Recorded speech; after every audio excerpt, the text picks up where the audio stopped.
왕은 에스더 왕비에게 유다 사람들의 원수인 하만의 집을 내주었습니다. 그리고 모르드게는 왕의 왕 앞으로 나오게 됐습니다. 모르드게가 자신에게 얼마나 가까운 사람인지 에스더가 말했기 때문입니다.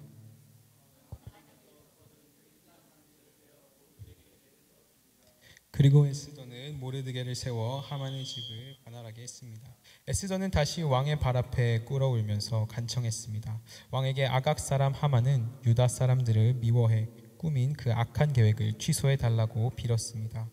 그러자 왕은 에스더에게 금으로 만든 귤을 내밀었고 에스더는 일어나 왕 앞에 섰습니다. 에스더가 말했습니다. 만일 왕께서 좋게 여기신다면, 만일 왕께서 제게 은총을 베푸시고 이것을 옳게 생각하신다면, 만일 저를 좋게 여기신다면 아각 사람 함므다다의 아들 하만의 왕이 모든 통치 구역 안에서 유다 사람들을 죽이려는 음모로 쓴 칙령을 취소해 주시기 바랍니다. 제가 어떻게 제 동족에게 재앙을 내리는 것을 눈뜨고 볼 수 있겠습니까? 제 집안이 말하는 것을 어떻게 눈뜨고 볼 수 있겠습니까? 아하수에로 왕이 에스더 왕비와 유다 사람 모르드게에게 대답했습니다. 하만이 유다 사람들을 공격했으므로 내가 그의 집을 에스더에게 주고 그를 나무에 매단 것이요, 당신 보기에 가장 좋은 대로 왕의 이름으로 유다 사람들을 위해 다른 칙령을 써서 왕의 안장만대를 지으시고 어떤 문서도 왕의 이름을 쓰고 그 반지로 도장을 찍지 않은 것은 효력이 없으니 말이요. 왕의 서기관들이 즉각 소집됐습니다. 셋째 달 곧 시완월 23일이었습니다. 그들은 모르드게가 내린 모든 명령을 써서 인도에서 에티오피아 얼친 127개 지방의 유다 사람들과 지방 관리들과 총독들과 귀족들에게 보냈습니다. 이 명령은 각 지방의 문자와 그 백성들의 언어로 각각 쓰였고 유다 사람들을 위해서는 그들의 문자와 언어로 쓰였습니다. 모르드게는 아하수에로 왕의 이름으로 칙서를 쓰고 왕의 인장반지로 도장을 찍어 왕의 일에 쓰는 말을 아멘. 목사님 나오셔서 유대인의 구원과 하나님의 섭리라는 제목으로 말씀 전해 주시도록 하겠습니다.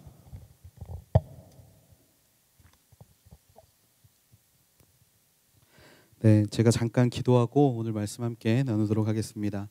사랑이 많으신 아버지 하나님, 하나님의 임재를 구합니다. 예배 가운데 하나님 친히 임재하여 주셔서 말하는 자의 입술과 듣는 자의 마음을 주관하셔서 언제나 하나님만 증거되고 하나님만 높임되는 시간들이 되게 하여 주시옵소서. 모든 걸 주 앞에 맡겨드리며 사랑이 많으신 예수님의 이름으로 기도했습니다. 아멘. 네, 안녕하세요. 저는 그 서빙고에 있는 하늘대학부를 섬기고 있는 배행삼 목사라고 합니다.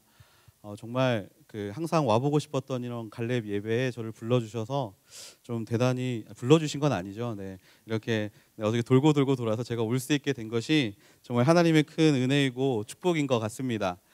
제가 3년 전까지 살았던 곳이 여기 길 건너에 있는 그 개포동이라고 혹시 아시는지 모르겠는데 개포동에 있는 그 지금은 재건축이 들어갔더라고요. 개포주공 1단지에 제가 살았었는데 그때마다 기도했던 게 있었습니다. 뭐냐면 새벽 기도도 걸어서 10분이면 올 수 있고 그다음에 예배도 바로 집 앞에 있는 참 갈렙으로 오면 좋겠다라고 기도하는 마음이 있었는데 하나님이 저한테 그럴 때마다 말씀을 주시더라고요. 내 은혜가 내게 족하다. 그래서 저를 꼭 대학로로 보내시고 그다음에 저를 꼭 이렇게 외곽으로 돌리시다가 드디어 이사를 가니까 와보게 됐습니다.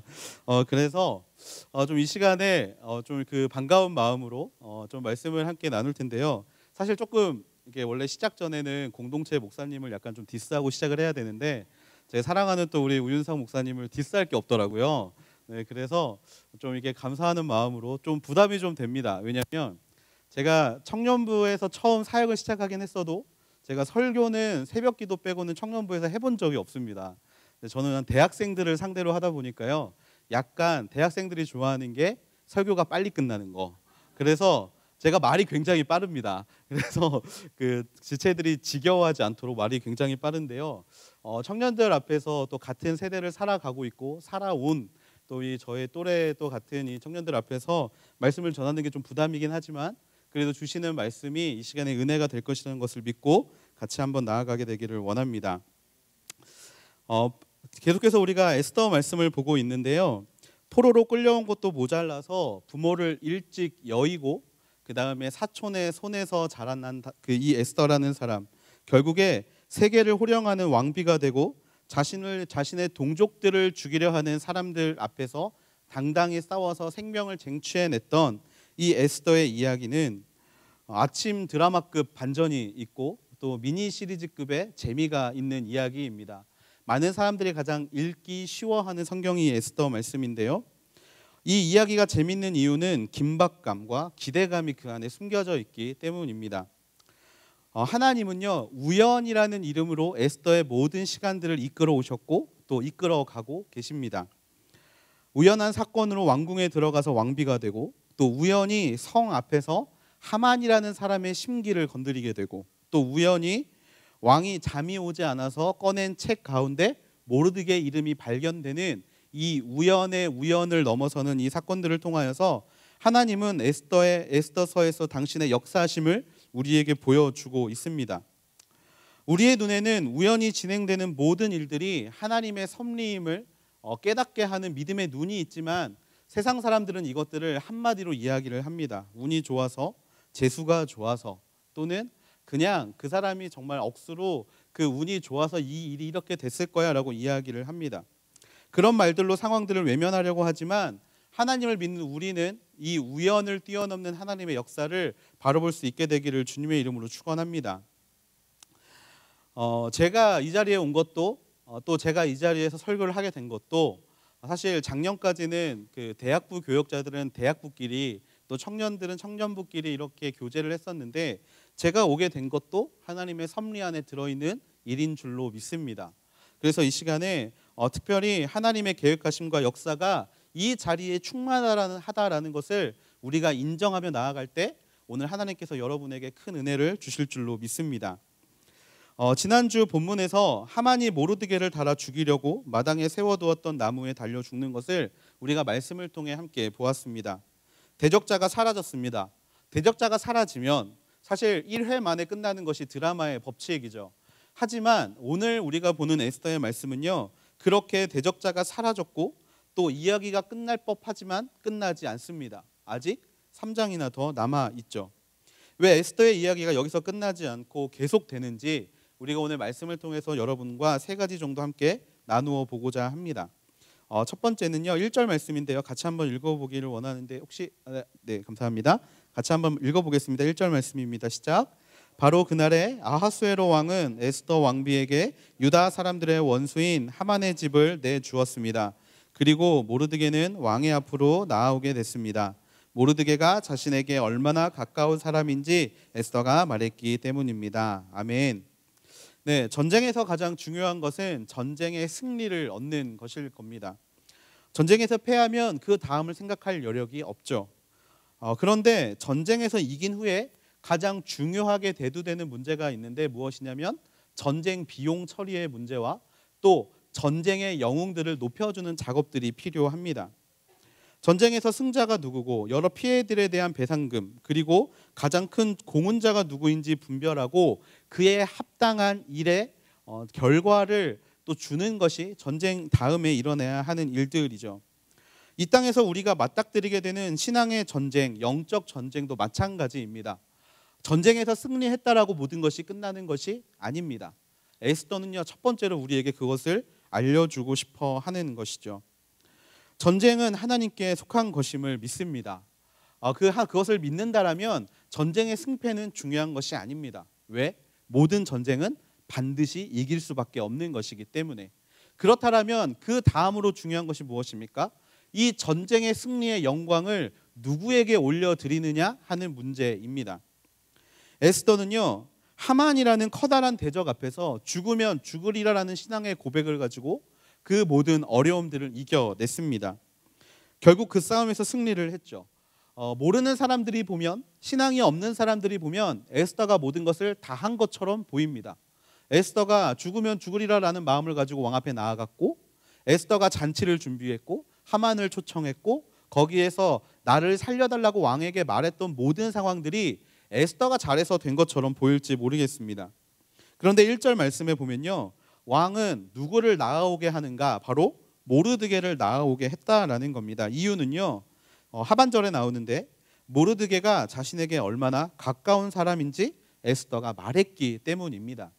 가까운 사람이를 말했다라는 것은요, 두 가지의 뜻을 담고 있는데요. 첫 번째로 정말 이 사람이 나의 가족적으로 가장 가까운 사람이다라는 것을 의미하는 것이 있는 반면에, 또 하나 하만의 음모를 밝히고 민족들을 살리는 일에, 특별히 나를 살리는 일에 가장 노력했던 사람, 그 일에 가장 가까운 사람이 바로 하만, 모르드게라는 것을 에스더가 왕에게 이야기를 했다라는 것입니다.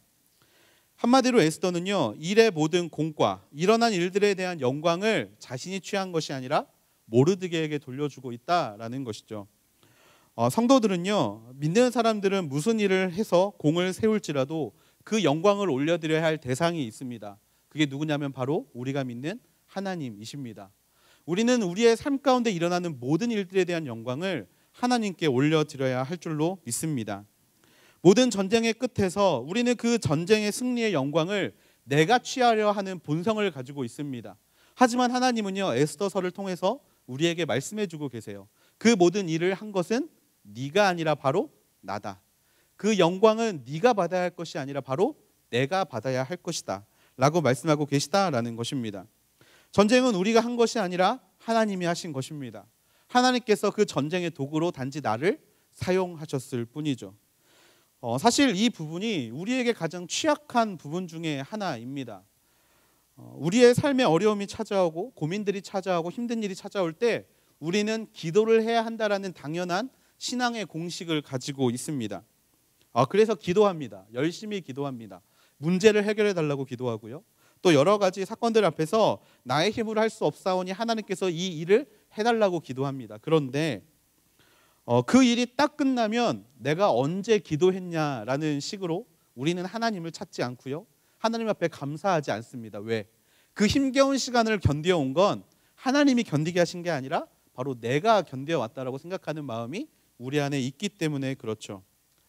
새벽 기도가 가장 부응할 때는 언제냐면 성도들이 힘들 때입니다. 정말 대학부에서는요, 이제 제가 신촌에서 새벽 기도를 홀리스타를 하고 있는데 보통 사람들이 많이 나오는 때가 있습니다. 언제냐면 그 기업 공채가 있는 상반기, 하반기 공채, 그리고 또 아웃리치를 가게 될 때, 그 다음에 또 공무원이나 국가 시험 같은 자격증 시험이 있을 때 아이들이 많이 나옵니다. 그래서 굉장히 열심히 기도합니다.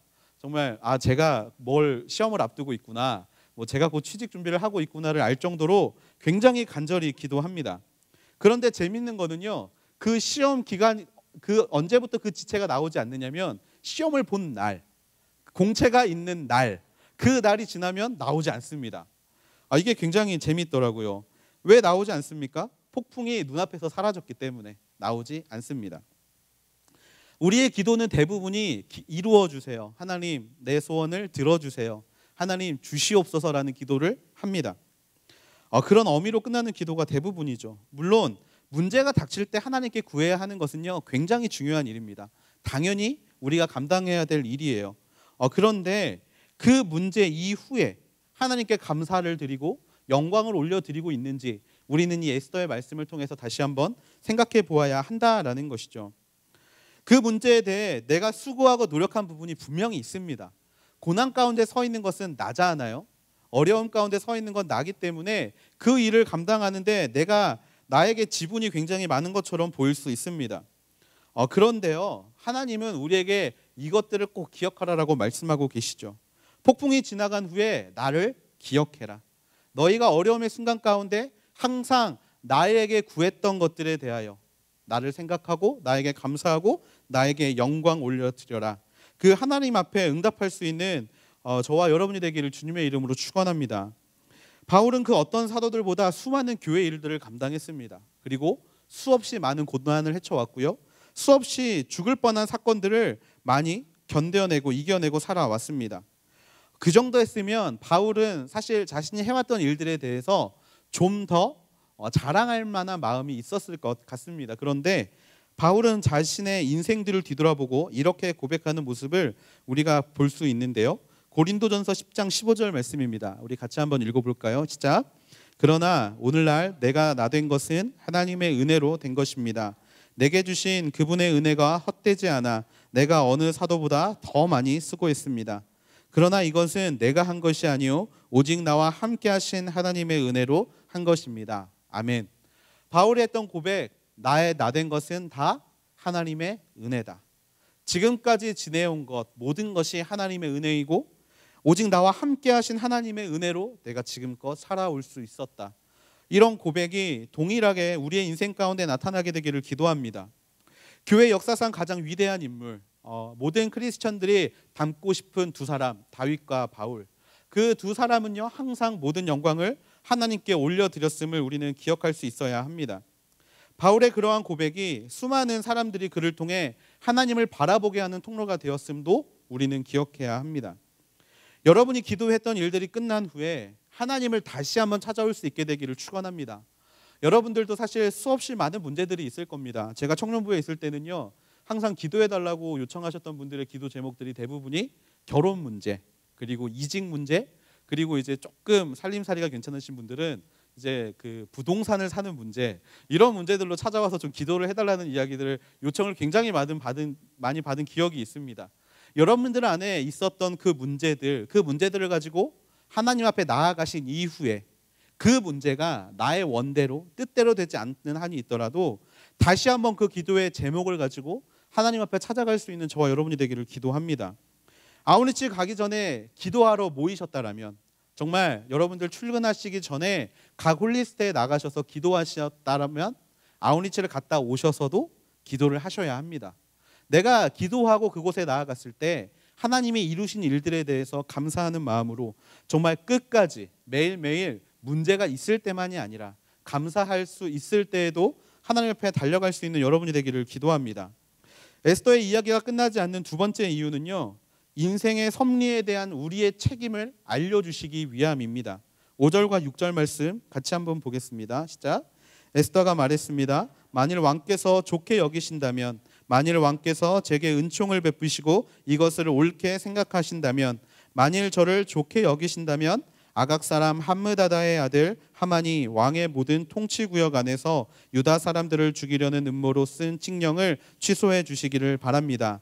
제가 어떻게 제 동족에게 재앙이 내리는 것을 눈뜨고 볼 수 있겠습니까?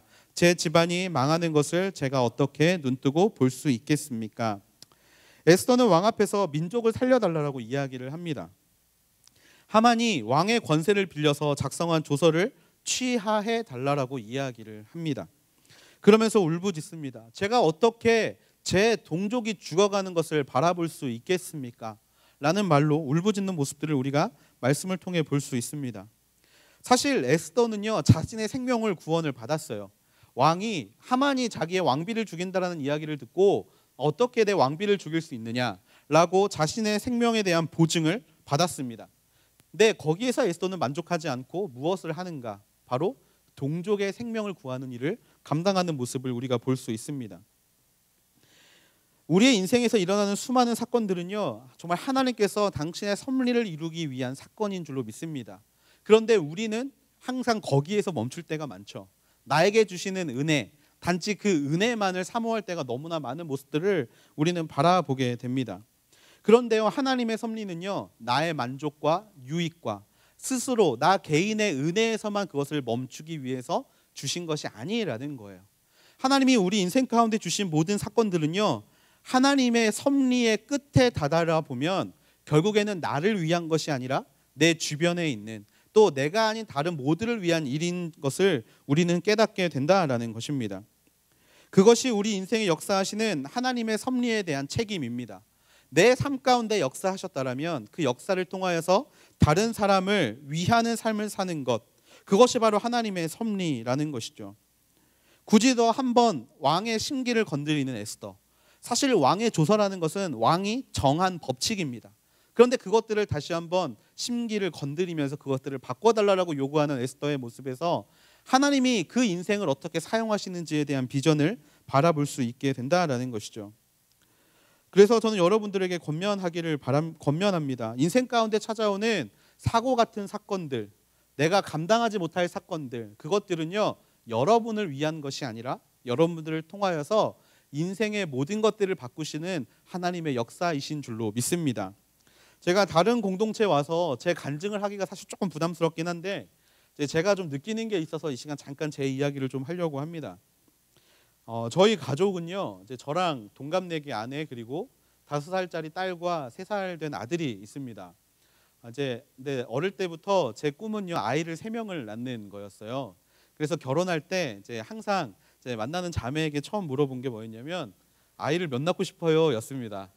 이제 저희 와이프도 아이를 굉장히 이제 좋아하니까 처음에 결혼을 했을 때 셋을 낳자라고 이제 이야기를 하고 시작을 했어요.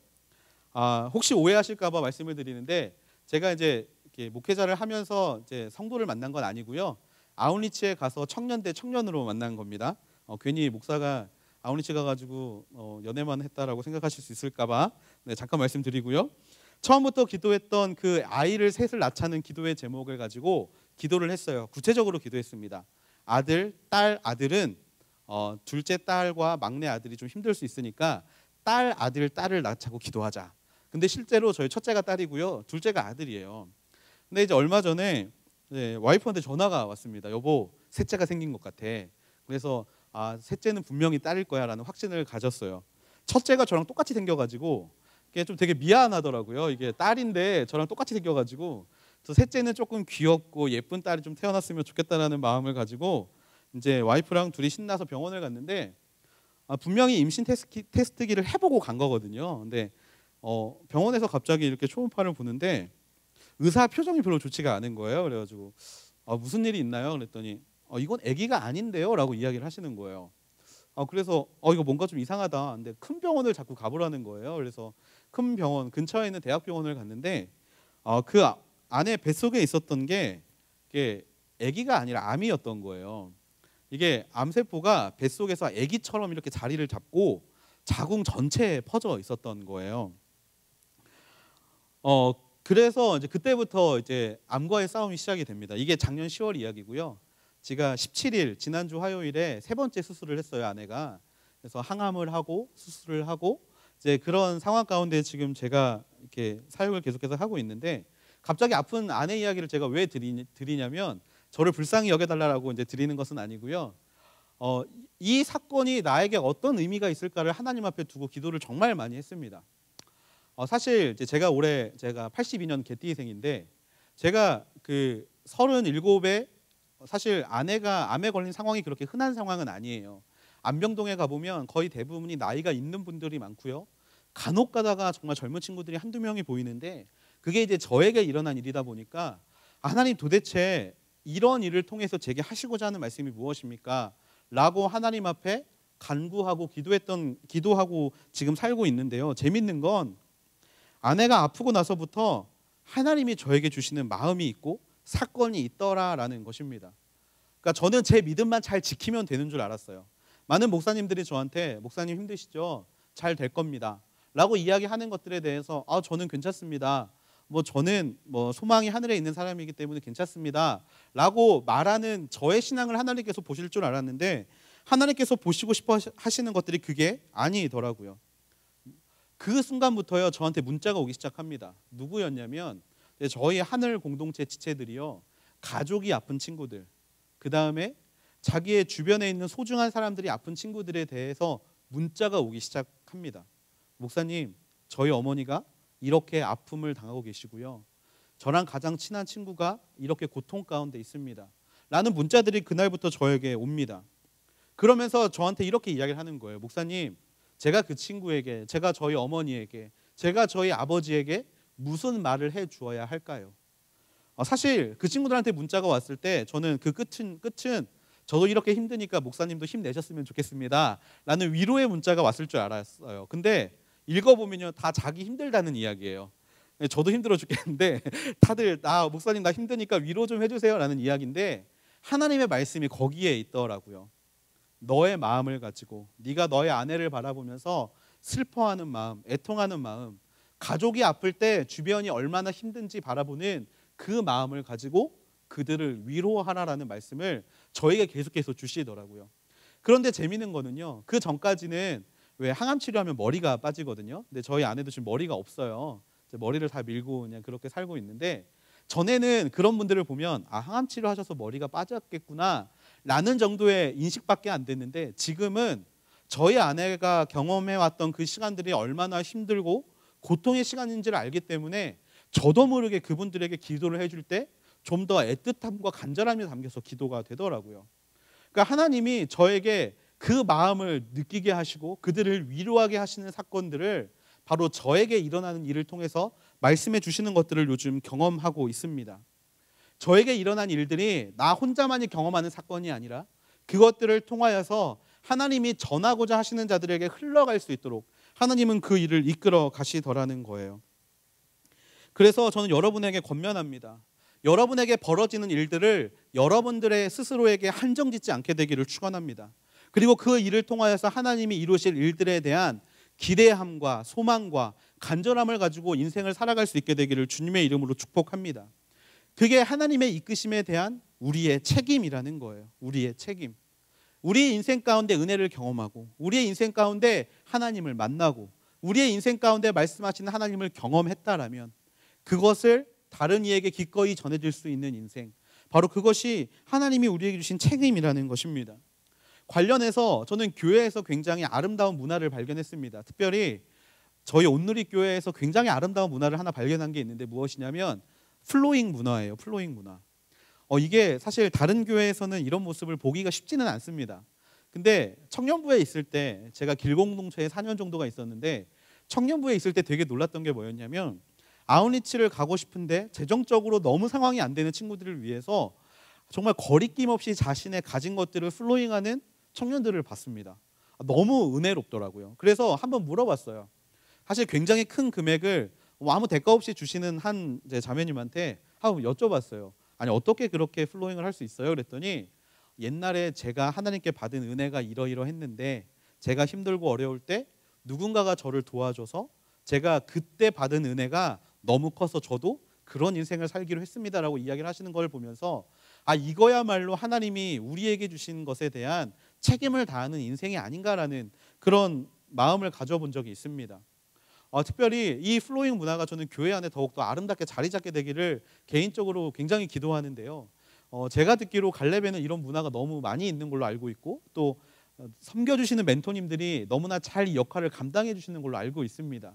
그래서 이 아름다운 교회 문화를 좀 잘 키워가면 좋겠다라는 마음을 말씀을 묵상하면서 하나님이 저에게 주시더라고요.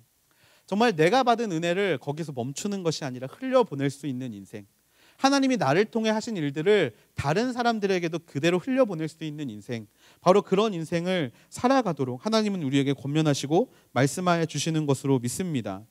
나를 통해 흘러가는 하나님의 은혜, 마음의 뚝을 세워서 그것을 막는 인생, 그 은혜를 나만 누리는 인생이 아니라 다른 사람에게 기꺼이 흘려보낼 수 있는 인생, 바로 그 인생이 에스더의 말씀이 계속되는 하나님께서 우리에게 주시는 두 번째 말씀인 줄로 믿습니다. 마지막으로 에스더가 아직 끝나지 않은 이유 세 번째가 있습니다. 그것은 무엇이냐면 우리 인생 가운데 찾아오실 예수님을 기대하라라는 의미입니다. 8절 말씀과 9절 말씀 같이 한번 보겠습니다. 8절 9절 시작. 그러니 이제 당신 보기에 가장 좋은 대로 왕의 이름으로 유다 사람들을 위해 다른 칙령을 써서 왕의 인장 반지를 찍으시오. 어떤 문서도 왕의 이름을 쓰고 그 반지로 도장을 찍지 않은 것은 효력이 없으니 말이오. 왕의 서기관들이 즉각 소집됐습니다. 셋째 달 곧 시완월 23일이었습니다. 그들은 모르드게가 내린 모든 명령을 써서 인도에서 에티오피아에 걸친 127개 지방의 유다 사람들과 지방 관리들과 총독들과 귀족들에게 보냈습니다. 이 명령은 각 지방의 문자와 그 백성의 언어로 각각 쓰였고 유다 사람들을 위해서는 그들의 문자와 언어로 쓰였습니다. 아멘. 하만의 계략에 의해서 왕의 조서가 이미 반포가 되어 있는 상황입니다. 에스더 3장 8절에 보면요, 돌아오는 12월 아달월 13일에 전국에 있는 모든 유대인들을 죽이고 그들이 가진 것들을 약탈하라라는 왕의 조서가 이미 모든 지방 곳곳에 반포가 되어졌습니다. 근데 여러분, 이게 왕이 또 다른 조서를 내밀었기 때문에 이게 바꾸는 것이 쉬운 것처럼 보일지 모르겠지만요, 왕의 인장이 찍힌 조서는요, 그 효력이 왕이 죽을 때까지 계속되는 것을 우리는 기억해야 합니다. 이미 조서가 반포된 거예요. 이미 조서는 나아갔습니다. 왕도요, 이 조서를 바꿀 수가 없습니다. 왜? 자기 이름이 들어간 인장으로 이 도장을 찍었기 때문에. 그런데 그것을 바꿀 수는 없지만 그것들을 약간 수정을 할 수는 있습니다. 그게 바로 오늘 우리가 본 말씀이라는 것이죠. 무엇이냐면 바로 모든 성에서 유다 사람들이 모여 스스로 보호할 수 있는 권리를 허락했다라는 것입니다. 그 전까지는 그냥 사람들이 유대인들을 죽일 때 자기를 보호할 만한 수단이 아무것도 없어요. 그냥 죽이면 죽는 겁니다. 뺏어가면 뺏기는 거예요. 그런데 왕이 새로운 조서를 내밉니다. 뭐라고 내미냐? 11절 말씀에 나오는데요. 유다 사람들이 스스로 보호할 수 있는 권리, 그것들을 내가 너희에게 주겠다라는 왕의 조서를 다시 한번 내밀었다라는 겁니다. 죽을 수밖에 없는 운명이었지만 그 과정 가운데서 왕이 새로운 길을 보여줘서 죽지 않고 살아갈 수 있는 방법을 허락해 주었다라는 거예요. 여러분, 이 이야기를 들을 때 무엇이 생각나십니까? 저는 이 말씀을 읽자마자 가장 처음 생각났던 게 바로 하나님의 마음이었습니다. 하나님은요, 천지를 창조하시고 인간을 창조하셔서 그 인간과 영원토록 함께 하시기를 원하셨습니다. 에덴 동산에서 모두가 즐거운 마음으로 함께 하시기를 원하셨어요. 그런데 사람이 죄를 범하죠. 사람이 죄를 범함으로 인하여 에덴 동산에서 쫓겨나게 됩니다. 자, 하나님의 법칙은 단 한 가지였습니다. 무엇이었냐? 죄의 싹은 사망이라는 거예요. 죄를 지으면 죽을 수밖에 없다. 죄를 지으면 영원토록 나와 함께 할 수 없다. 단지 그 한 가지를 너희가 지켜라 라고 하나님이 우리에게 말씀하셨는데 우리가 그것들을 지키지 못했다라는 거예요. 그러다 보니까 우리에게 찾아오는 것은요, 죽음의 이야기입니다. 죽음의 선포, 왕이 선포한 조서처럼 너희가 정령 죽으리라 라는 그 선포가 우리에게 찾아왔다라는 거예요. 그런데요, 그 하나님은 너무나 우리를 사랑하셔서 그 하나님은 너무나 죄짓고 있는 한 영혼을 너무나 사랑하셔서 그들이 죽음으로 걸어가는 길을 더 이상 참지 못하시는 거예요. 그런데 하나님이 말씀을 하신 게 있잖아요. 죄의 값은 사망이다. 죄를 짓는 사람은 죽어야 한다. 그것을 바꿀 그게 하나님께는 없는 거예요. 왜? 하나님은 신인데 신이 말을 바꾸면 그게 신이 아니잖아요. 그래서 하나님이 그곳에서 벗어날 수 있는 한 길을 허락하신 겁니다. 그게 바로 새로운 조서, 누굽니까? 바로 예수 그리스도라는 거예요. 죄의 싹은 사망이다. 하지만 그 사망에서 너희가 나아올 수 있는 유일한 길을 내가 열어주겠다. 율법으로는 그 일을 감당할 수 없지만 내가 열어준 이 길을 너희가 걸어가면 죄의 값은 사망이지만 영원한 생명을 그 가운데서 누릴 수 있게 하겠다. 그렇게 주신 분이 바로 예수 그리스도라는 겁니다. 로마서 6장 23절 말씀에 보면 이런 말씀이 있습니다. 죄의 대가는 죽음입니다. 하나님의 은사는 그리스도 예수 우리 주 안에 있는 영생입니다. 죄의 값은 사망이지만 그 안에 예수 그리스도를 허락함으로 새로운 길을 허락하여 주신 분이 바로 우리 하나님이시라는 거예요. 사망의 그늘에 앉아서 죽을 날만을 기다리고 있는 우리들에게 하나님은 그 손길을 내미시고 새로운 왕의 조서를 반포하셔서 살아갈 수 있는 길을 우리에게 허락하셨다라는 겁니다. 왕이 다시 내린 조서 안에는 그 뜻이 담겨져 있었습니다. 유대인들이 살 수 있도록. 그리고 이 조서로 인하여 아달월 13일은 죽음을 맞이하는 달이었지만 이제 기뻐할 수 있는 달로 전환할 수 있었다라는 것이죠. 우리 인생의 죽음은요, 피할 수 없는 정말 숙명적인 사건입니다. 그런데 여러분, 죽음이라는 것은요, 생각해 보면 우리가 누구나 맞이해야 하는 이 죽음은 그냥 끝나버리는 시간이 아니에요. 영원한 무적행으로 들어가는 시간이 절대 아닙니다. 하나님이 두 번째 조서를 우리에게 보여주셨기 때문에 그 조서를 믿는 사람들에게 이 날은요, 심판의 날임과 동시에 기쁨을 경험하고 회복을 경험하는 날이 되는 줄로 믿습니다. 죄가 가득했던 우리의 인생에 예수님이 찾아오셨어요. 그리고 그분께서 보여주시는 길을 걸으면 영원한 생명으로 다다를 수 있다라고 저와 여러분에게 말씀하셨습니다. 죽음의 날이었던 날이 심판의 날이었던 날이 기쁨의 날로 변화되는 것, 여러분 그날을 기대하고 기다리고 싶지 않으십니까? 에스더서는요, 두 번째 왕의 조서를 통해서 우리에게 그것들을 알려주고 계시다라는 거예요. 이 에스더서는요, 사실 예수님이 오시기 이전에 쓰여진 책입니다. 한마디로 우리를 죽음 가운데 빠져 살아갈 수밖에 없었던 우리에게 찾아오실 두 번째 조서인 예수 그리스도를 기다리면서 살아가라. 그러면 너에게 슬픔과 좌절과 낭망의 날이 기쁨의 날로 변화될 것이다 라는 말씀을 우리에게 전해주고 있다라는 것입니다.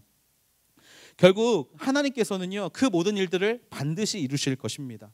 하나님께서는요, 에스더서에서 일어나는 일들을요, 에스더서에서만 일어나는 그런 기적으로 그치는 것이 아니라 오늘을 살아가고 있는 우리의 인생 가운데서도 동일한 역사를 이루어 주실 줄로 믿습니다.